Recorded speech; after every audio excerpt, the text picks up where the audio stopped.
महायुतीचा जागा वाटपाचा फॉर्म्युला आता ठरलाय। कोकणात अनिकेत तटकरेंचा मार्ग आता मोकळा। नमस्कार, मी नीनाद शिंदे आणि तुम्ही पाहताय .in मराठी न्यूज।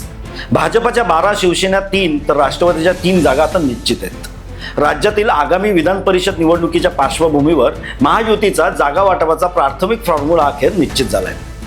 विश्वसनीय सूत्रांच्या माहितीनुसार महायुतीमध्ये वरिष्ठ नेत्यांमध्ये या फॉर्म्युल्यावर आता एकमत झालं असून ते एकत्र निवडणूक लढणार आहेत। या फॉर्म्युलामध्ये रत्नागिरी, सिंधुदुर्ग, रायगड जागा राष्ट्रवादी काँग्रेसच्या वाट्याला आली आहे। त्यामुळे अनिकेत तटकरे यांचा निवडणुकीचा मार्ग आता मोकळा झालाय।